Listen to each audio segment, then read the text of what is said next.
Get your films on with the Blurs. Once an idea has taken hold of the brain, it's almost impossible to eradicate. Unpacking movies has never been more spot on, woke, fire, and just plain lit. They are lit all the time. So if you're unsure whether or not to plop down some cash for a film, check out the Blurs. When a man with a 45 meets a man with a rifle, the man with a pistol is a dead man. Brondo's got what plants crave. It's got electrolyte. You really only need to hang mean bastards.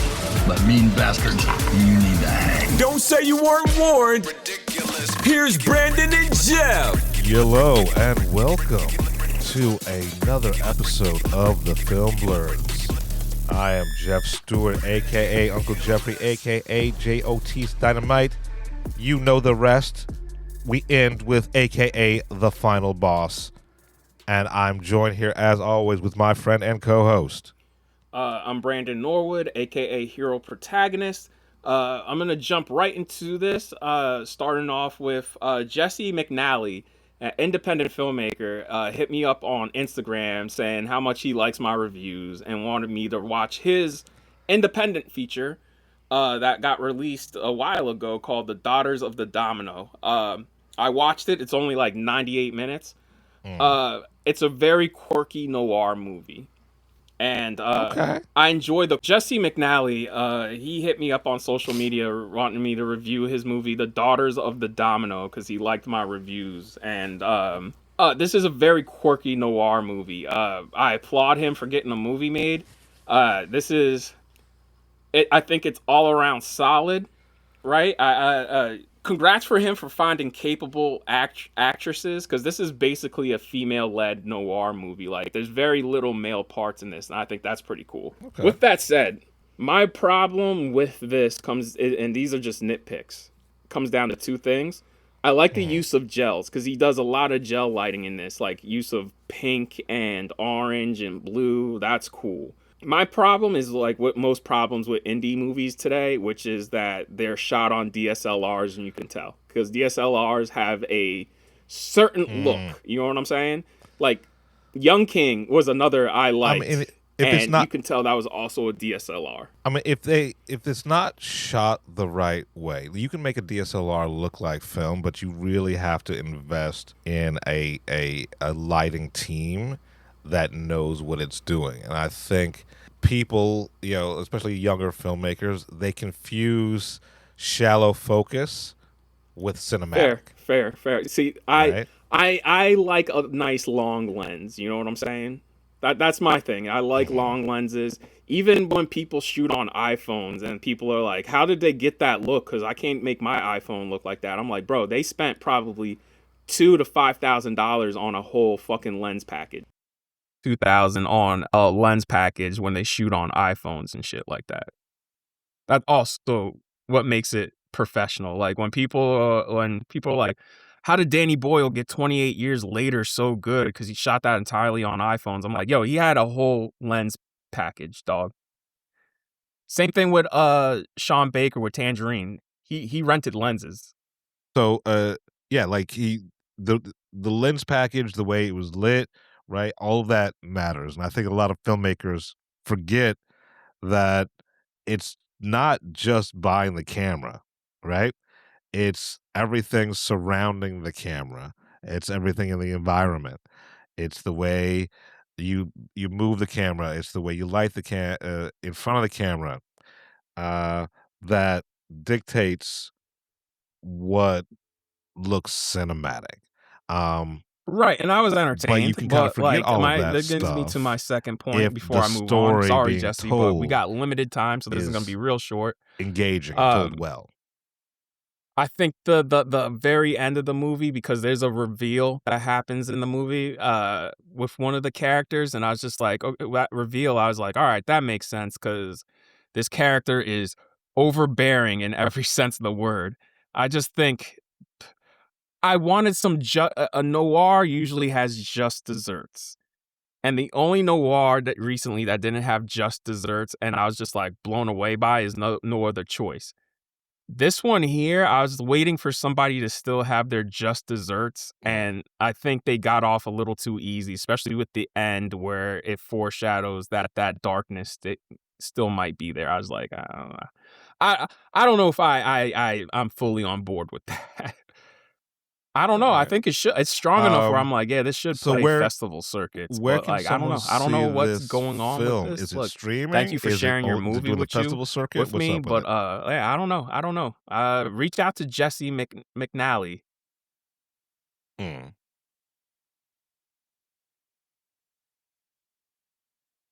Him. Yeah. Yeah. Yeah. I'm gonna, send me his contact information. I'm gonna him, right? Or her? So, Daughters of Him. the Yeah, yeah. Domino. I'll get Yeah, back. because I want I'll to see loop this back movie. around with Because y'all I've got a on couple what of indies exactly is coming going up on that I here. gotta share with you All that we right, gotta let's review in move the next on. couple of weeks. I guess we should do the rip.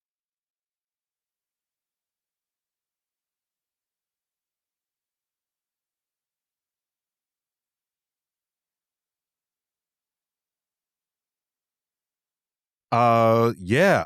Look, this is the Joe Carnahan that I fucking miss. Right? I don't know how you feel about it, but this is the best Joe Carnahan I was has surprised been that since, this guy I would was Joe say, Carnahan like, because I love the A-Team, right? look, This is the best he's his been since last the movie A-Team. was Shadow Force, and Shadow Force was bad. Like, I'm surprised that went to theaters. Like, y'all, that should not. That is what when I think of Netflix, that's what I think of. This was strong enough where I was like, y'all could have got away with it putting it in theaters. Like, it's a solid. This is what I expect from a Mm. January action movie.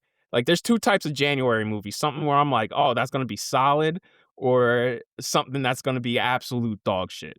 And you got both in this episode because we're gonna talk about a dog shit movie. Right. But this shit here, I was just like, damn, like, and you know what? I knew Matt Damon, there was something else going on because nobody's gonna be that openly corrupt. Like, nobody's off the rip is just gonna be like, all right, so we're gonna count this money here and we're gonna take it. I was just like, bro, nobody's on board Yeah. with this. And there's no way y'all are gonna get away Right, with right. stealing 20 million of drug money. You know what I'm saying?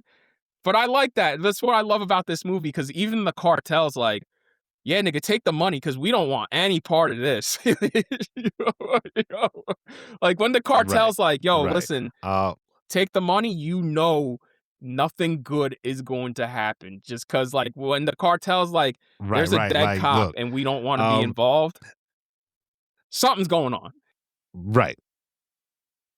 Yes, yes. Like, it's this the best, like, well-made net like that this and Yeah. This movie People We Meet is on Vacation, which it's I'll get into the surprising next for a episode. Netflix Because we film, just don't have time now. But right? People We Meet on Vacation, I was just like, damn, Netflix dropped 2 solid fucking movies in January. Who would have thought? You know what I'm saying? Yeah. For a minute. Air. Air is a couple of years ago. Yeah. I mean, this is shot well.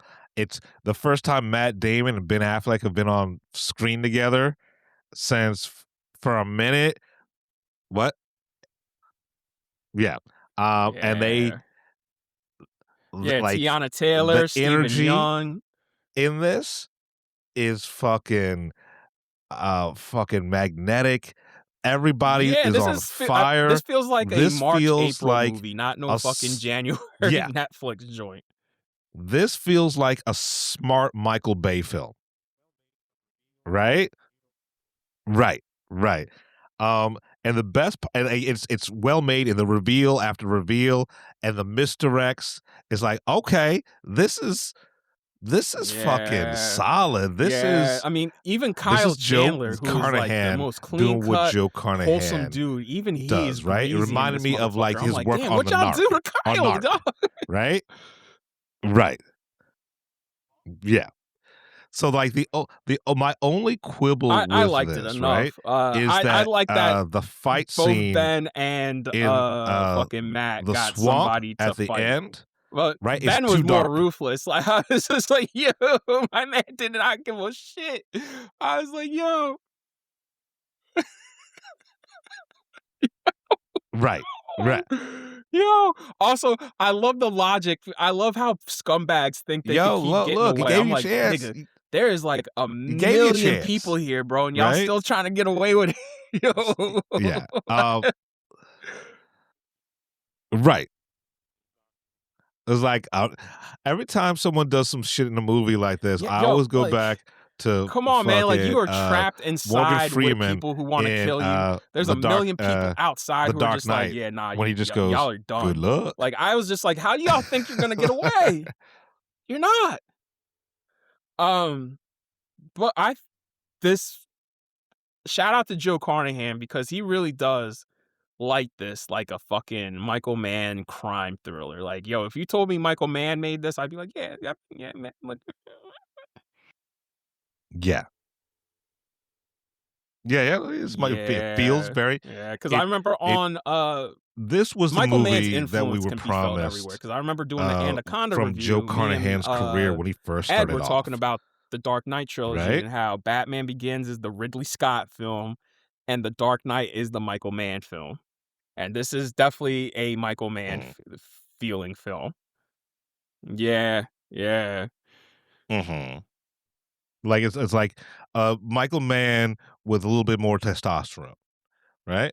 Uh, Because uh, and the Artist great thing about Equity, what that's their Matt company, and they make sure and everybody gets Ben paid. That's why it's called did Artist Equity, because they when it came to the understand contract, because they're both everybody works producers hard on on this. these This motherfuckers, they're and the with pay is just not Artist fair. Equity. So they're making sure motherfuckers get paid. Even if you're a PA, you're getting paid.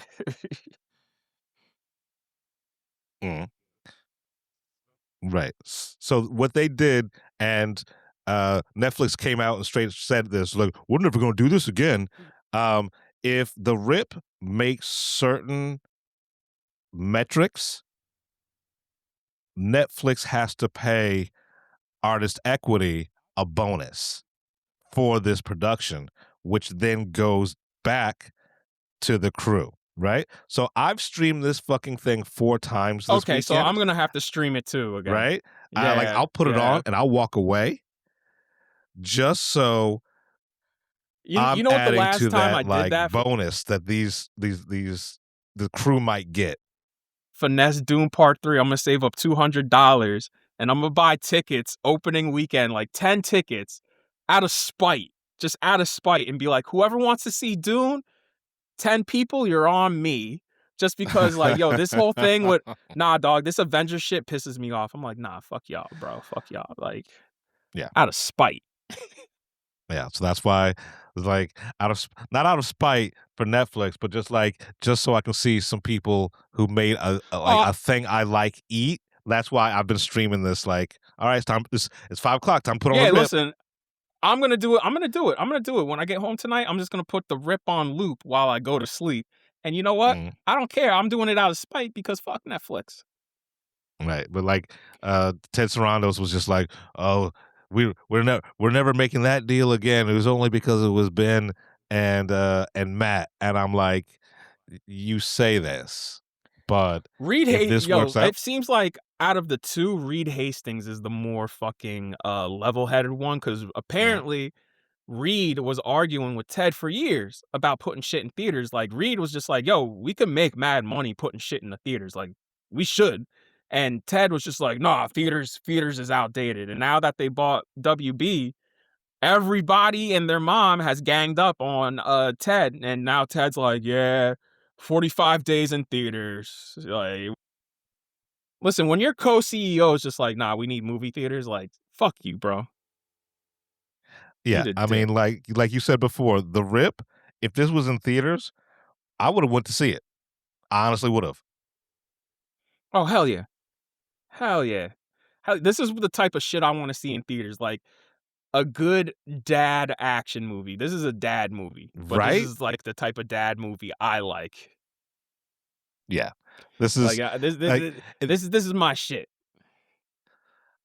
like this is as good as Working Man was bad. The only things that could make this better if over the end credits they play Cold Steel by Fat Cat. You ever heard that song? Nah, let's do it right now. You know what? Do one better. How about all y'all? And don't come at me because, like, yo, listen, it's on you. You decide to watch it. Watch the music video for Cold Steel by Fat Cat.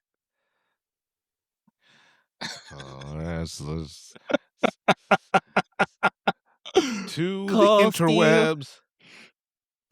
Cold Steel. Yeah, when Tiana Taylor's like, I'm gonna keep it a bean, I was just like, Oh, Who the that's fuck? Philly, huh? I was no, that is all Northeast slang. I was like, who the fuck is directing this? And when it said Joe Carnahan, I was like, I should have known better. Of course, Joe Carnahan puts black slang in all of his fucking movies, bro. I should have known.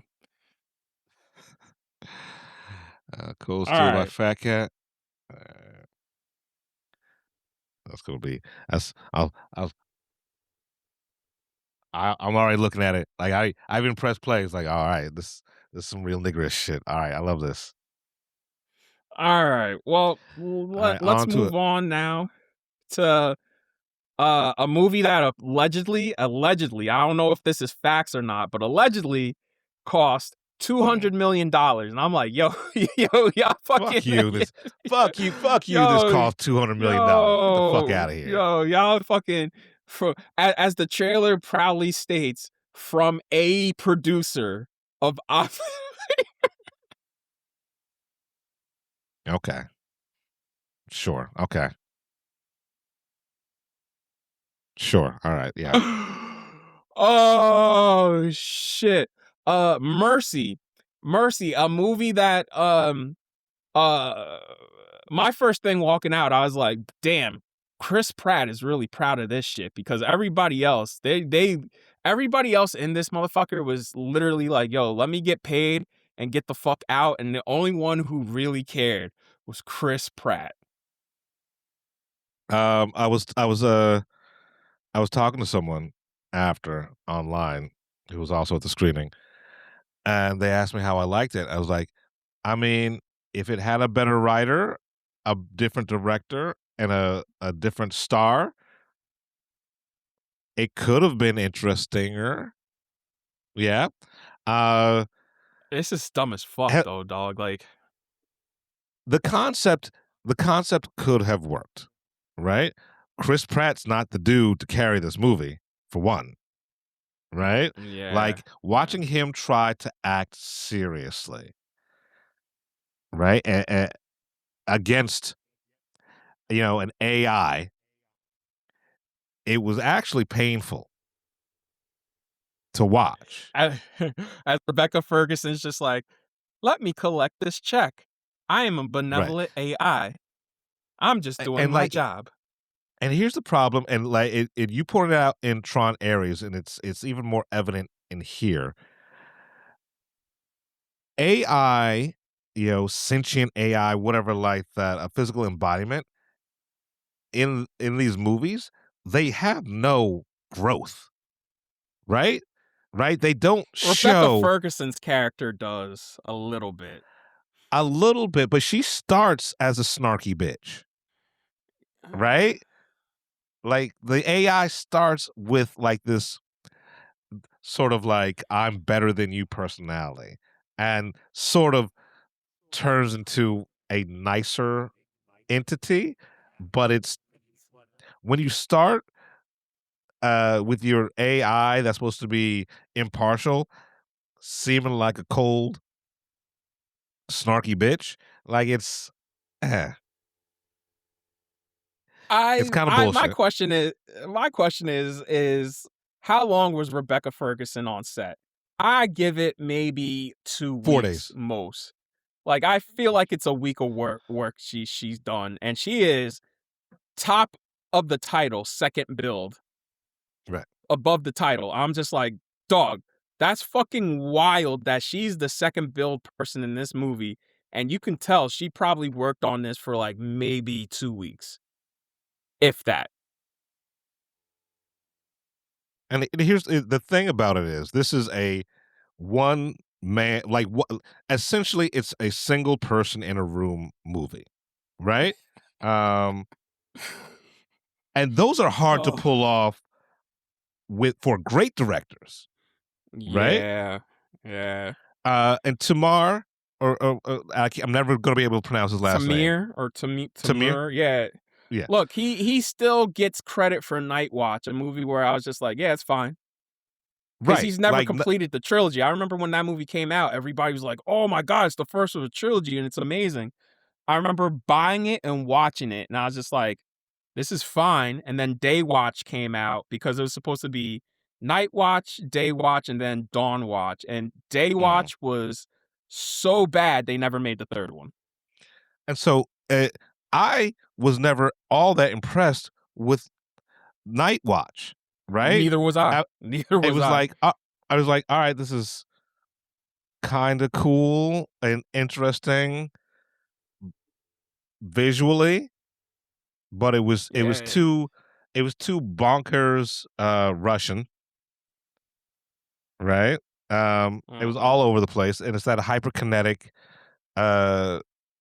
bullshit that he was known for. Like after that, he got Wanted, which Wanted is one of the best that's his comic books. best movie. Yeah, it's his best movie. I forgot he did that.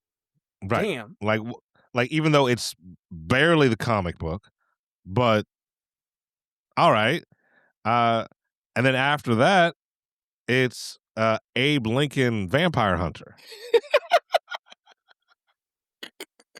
Right? Yo, because I'm looking at his CV now. He did Yoki, Yoki 2, Yoki 1914.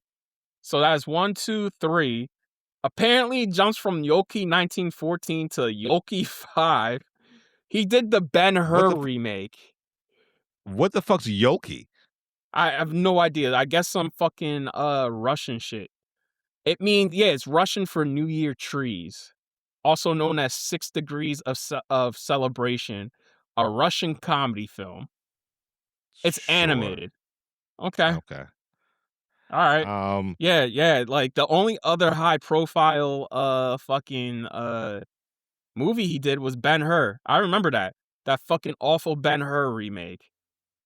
That's the one that starred Jack Houston, right? And Toby Kebbell. And I saw the Ben-Hur remake before I saw the original. And let me tell you, when I finally saw the original, I was just like, dog, this is fucking 60 years old and 10 times better than that motherfucker. And also, the original is a whole ass hour longer and somehow moves faster. Yeah, I've never seen the remake because there was no need. Shit. There was no need.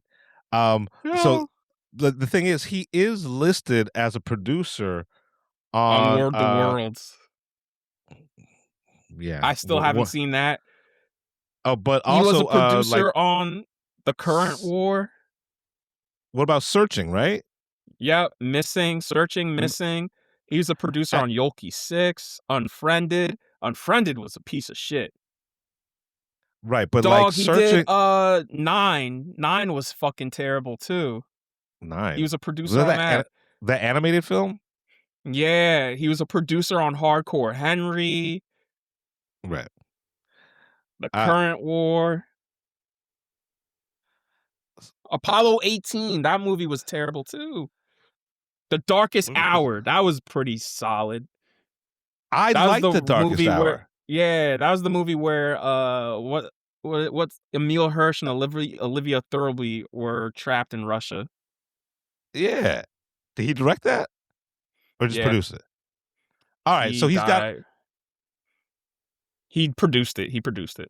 Okay.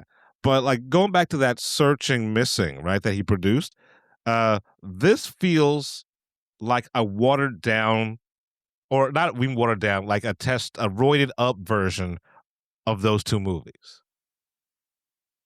Yeah, this is y'all, like, my thing too is like watching the movie, there's shit in this where I was just like, why is this in here? Like it's futuristic for no reason. Like the cop bike that flies, I was just like, y'all could have saved at least 50, 60 million by cutting that dumb shit out. It made there was no need to have that shit in there. Like I remember one time they're gonna land in that homeless encampment and they're like, you can't land there because it'll get stolen and destroyed. And I'm just like, so what the fuck is the point of having that shit? And like I didn't understand the red zones, Yeah, right? yeah. Like aren't you're the cops, right? That's Like your job.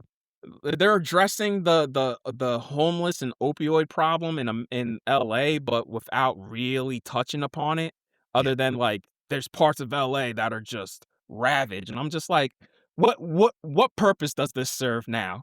yeah. Like, Uh, really?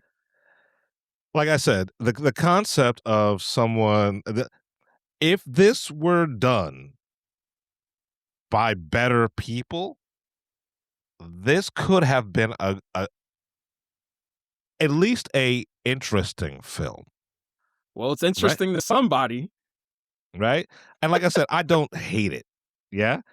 I'm just like cuz I didn't even see the trailer for this, I did. right? I saw both trailers, and the trailers were bad. Bad to the point where I remember people were laughing. Yeah. So I didn't see the trailers and you were like, "Hey, you want to go to the premiere?" I was like, "Shit, I ain't got shit to do on Tuesday." Yeah, That's I like went to Neshaminy, dog. Like, I was like, I listen, I've seen this trailer so much, and like the trailers specifically were selling it on like you have to see it in IMAX 3D. And I will say that, like, seeing it in IMAX 3D made it somewhat remotely enjoyable because yeah. I enjoyed the spectacle of it. With that said, I would not tell anybody to pay IMAX 3D money because that's fucking expensive to see this shit. Yeah. Like if you have an A-list, fucking fine, do it. Yeah, Cuz if like you got Regal Unlimited, absolutely, sure. yeah, like 'cause the premium experience in 3D, it was cool. It really was. Right, because Um, they say, like, it's shot for IMAX 3D, and there's, like, a little less than an hour in IMAX aspect ratio, but the entire movie is in 3D, and, like, I'll admit, that was hot, but, like, right. not hot enough to erase what the fucking movie is. Like, the fact that Chris Pratt becomes an alcoholic because his partner died and becomes an alcoholic to the point where I'm just like, nigga, you should be in jail. Like the thing he does with the knife when he's arguing with his wife, I'm like, bro, that is straight up domestic violence. It don't matter if you didn't hit her or not. That's fucking domestic violence. Right. There's no way to slice that shit. And like go to therapy, right? Yeah. Just 'cause, Yeah. like this all could have been avoided if Chris Pratt had gone to therapy. And Also, it's mandated for cops whenever they suffer something traumatic like that. It's mandated they have to go talk right. to a police therapist.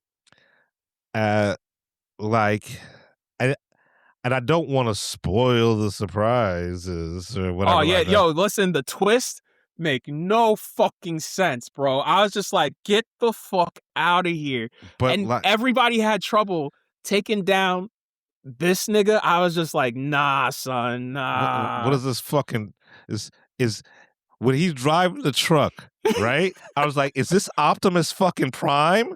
Right? It's just a fucking truck. How did the fuck here's my question. How the fuck did the grandparents not realize what was going on? I was like, yo, they didn't realize In the front, it happened in the front they have fucking yard. on the Ring camera. At that, I'm like, yo, are y'all out of y'all minds with this movie? Or how about the twist at the end, the very end with the very last twist? I was like, nah, son. This too, I was just like, look, because I saw that coming a mile away because this bitch from the first frame was like it's like we got to stand up for this thing, like, if it turns out that you're guilty, I can't help you because this is the most important thing in the world, mercy, right? It's like, bitch, this is supposed to be your fucking partner, right? Like, why are you being such a bitch? yeah. And the logic behind it, where everybody's like, well, if he's there, he must have did it because only people who did it get sent there. I'm like, this is a new program, y'all. Like they said, like Right. it's only been running for like a month or two. Get the fuck out They of both here. like he's literally the 19th person. right? Yo, what the fuck? Oh man, like that shit. Yo, this whole thing, bro. I was just like, dog, this is dumb as fuck. I don't care how you slice it. Like, there's nothing about this that is intelligent. If it Also, had poor Annabelle Wallace, dog. She's just been playing unthankful roles since what's the name of that shit? uh, Peaky Blinders season 1. Because even her being in The Mummy with Tom Cruise, I'm like, damn girl, like she needs a new agent. She like Tom Cruise is a whole 30 years older than her. I remember watching this movie. I'm like, this is his love interest. She looks like she's 2 compared to him. man, I s- I- at at least she got paid. Maybe she, was able to buy herself a house off this $200 million project. I don't Yeah, understand how this is too. that's projected to make anywhere from 8 to 9 million this weekend. Oh, And that's sure. the crazy thing about it is like they're pushing it like see it in IMAX 3D. Because Avatar's still playing, it only has 2 IMAX showtimes. Mm, One in 2D, right. one in 3D, and they're both at prime time. I'm like, dog, you can't even see this as a matinee to save like a few dollars. So they're asking you to pay full price for this motherfucker. I've been looking and there's only one IMAX 3D showtime a day, one regular IMAX, and then one 3D showtime a day. And I'm like, yo, every screening y'all have done for this has either been in 3D or IMAX 3D. That's Mm, fucking nuts. That's fucking nuts. yeah, this is if this were on streaming, if this were on Amazon and I put it on, I still wouldn't like it, but I wouldn't be upset. If I went to the theater and paid money, Yes, yes, yes, yes. Because listen, I drove 20 minutes from my house. mm, I didn't pay a toll or nothing. I took the back roads there. I spent $0 trying to get to see this movie, seeing it, and then getting home. right. If I even went to New York, I would be pissed. The only reason I went is because it was the premiere and I wanted to see what that was going to look like.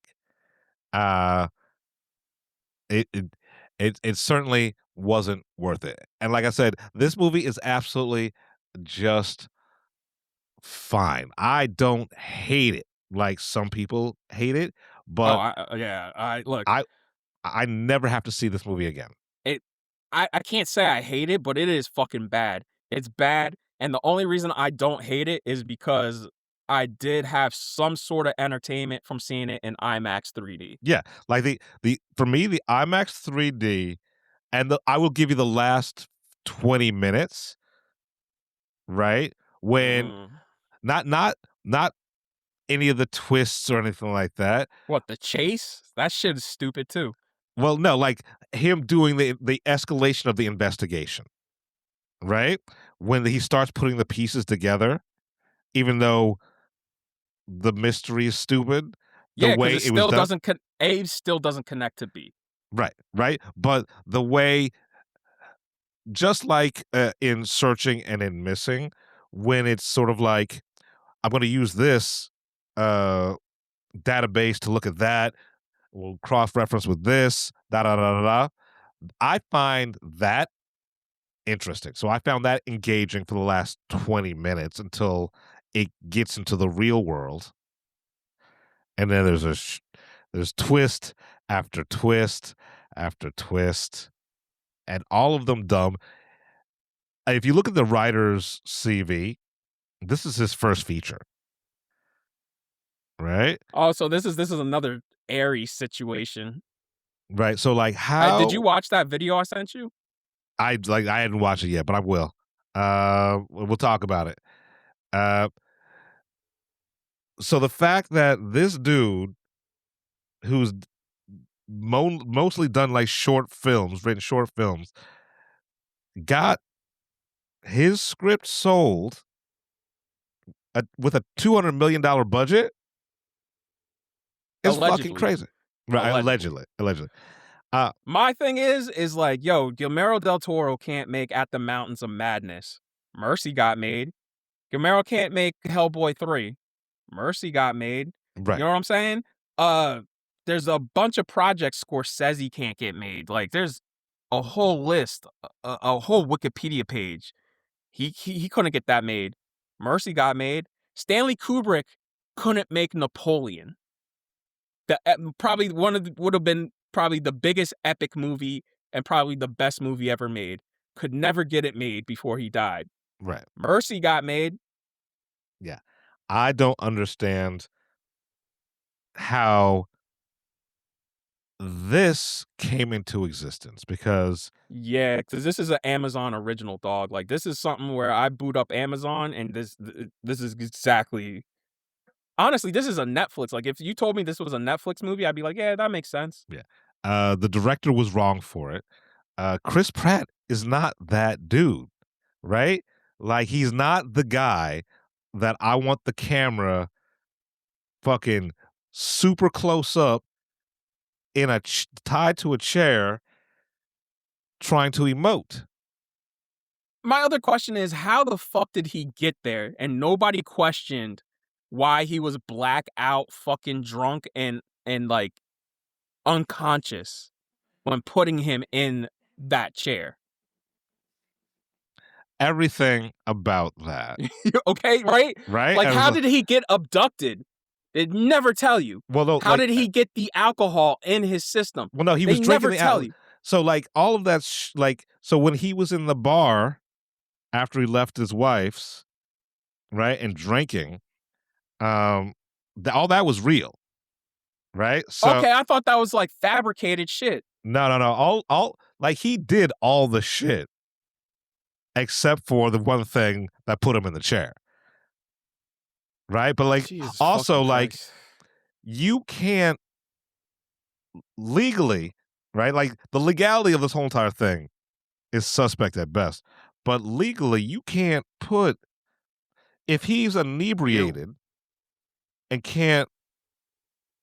he's under the influence, he can't mount a defense, right?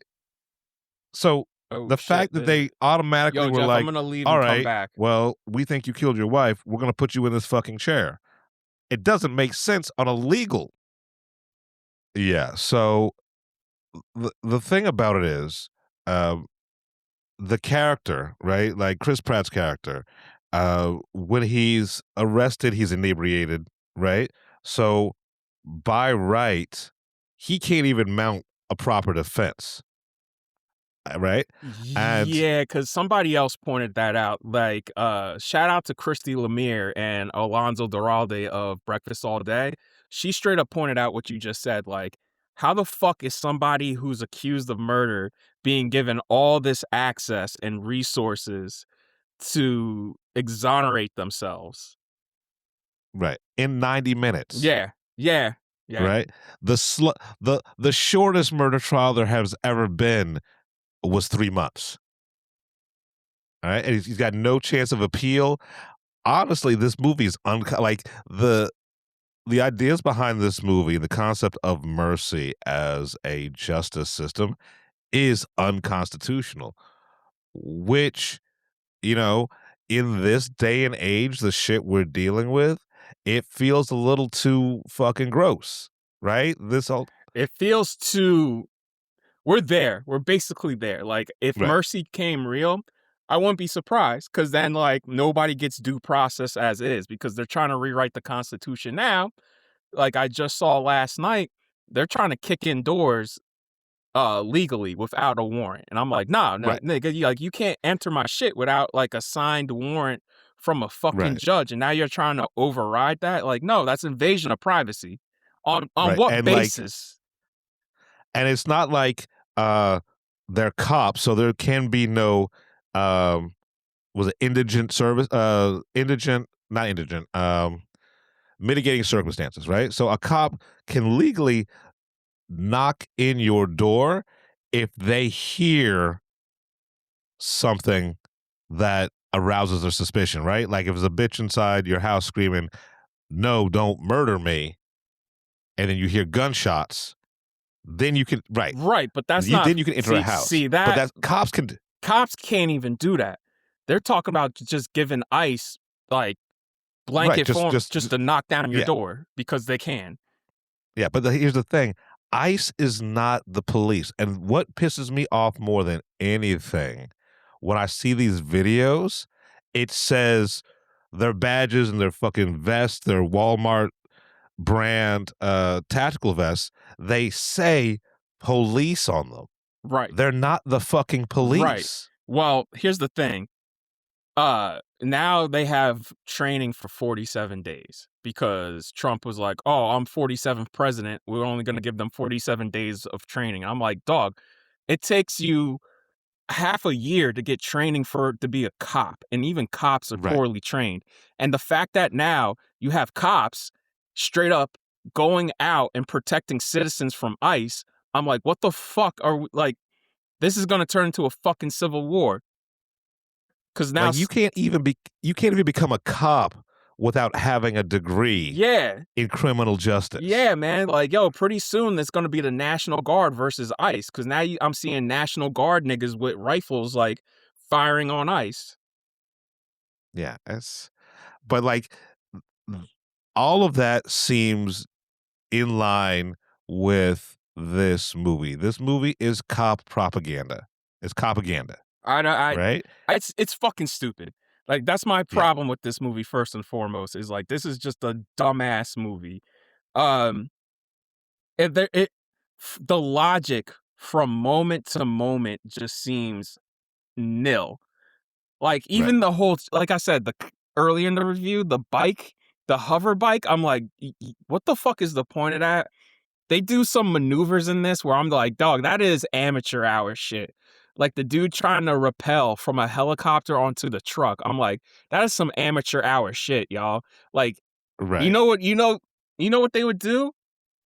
They'd throw down the road spikes and just take the fucking tires out of that truck and have it crash, and then fucking take out the driver, take his daughter, and sorry to spoil it, take his daughter, and then it's done.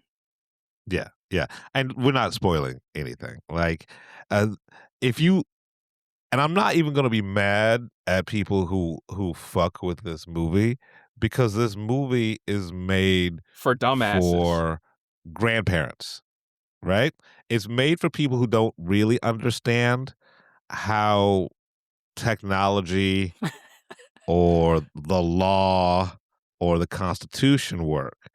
Right. And like I said earlier in the review, it doesn't help that Chris Pratt is not really a good guy. Like, there's really nobody to root for in this fucking movie, because the wife's having an affair. He's fucking, when he gets drunk and becomes an alcoholic, like, he just gets violently mad, even though he's never hit his wife or his kid. But the shit with the knife, when they show the flashback of the shit with the knife, I'm like, bro, that's literally domestic violence. Like, you fucking, like, throwing that knife in the fucking, like, that is one step away from murder, man. Yeah, like, everything that he did, like, all the video footage that they showed, none of it was doctored, right? He did that shit, right? He's not a good person. Honestly, the only entity that you're rooting for is the AI. The Rebecca Ferguson, just so lifeless and so dispassionate. And I'm like, yo, listen, I like Rebecca.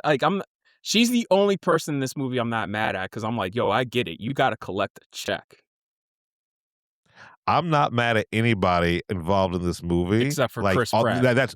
That's on screen, except for Chris Pratt, right? Because literally everybody else is collecting a check.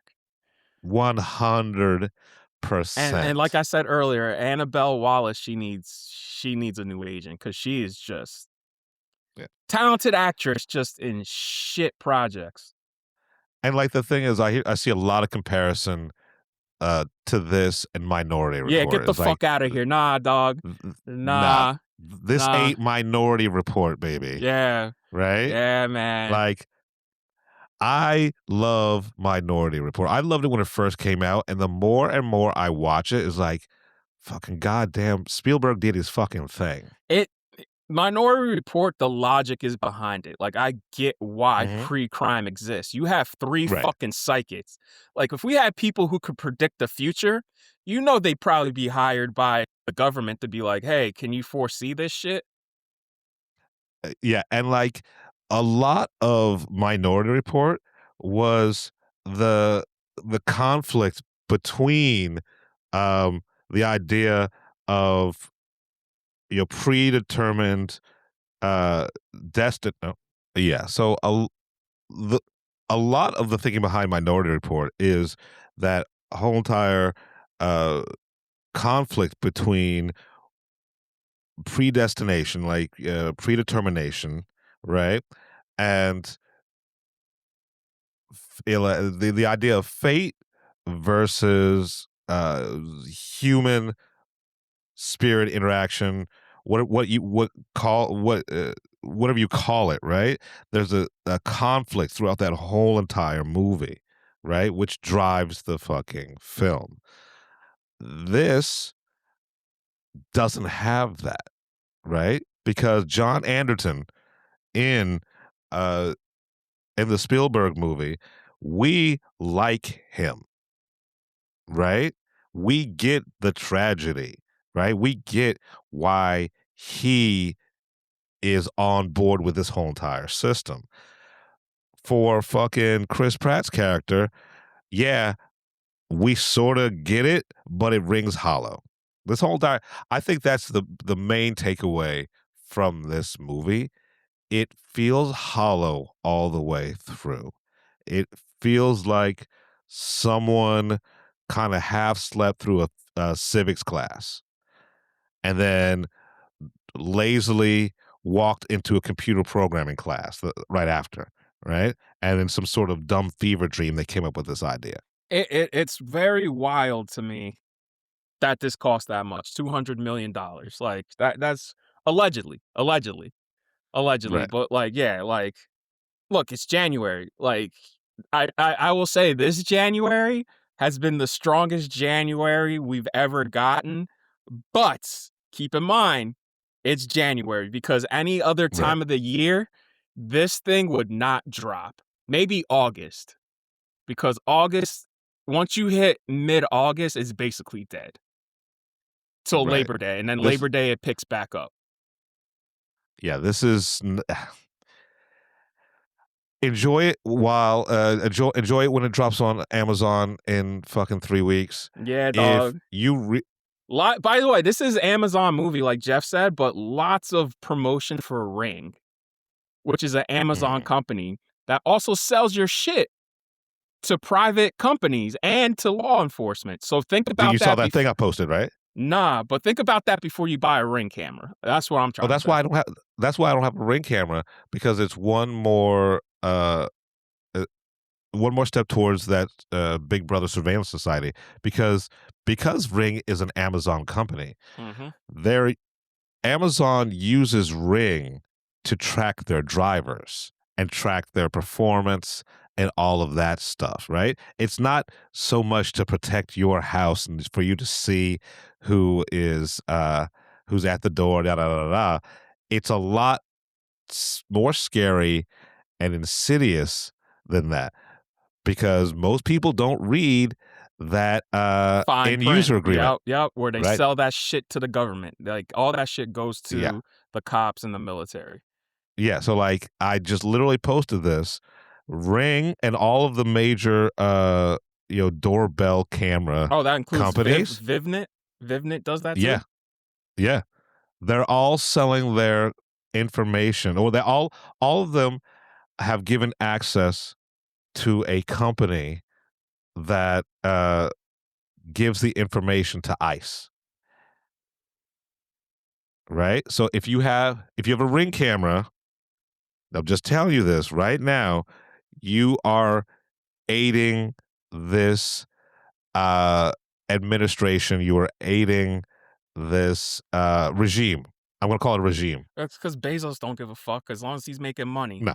That's the problem. Is if you look at the inauguration, 90% of billionaires were there. There's only like 3 or 4 billionaires who weren't there.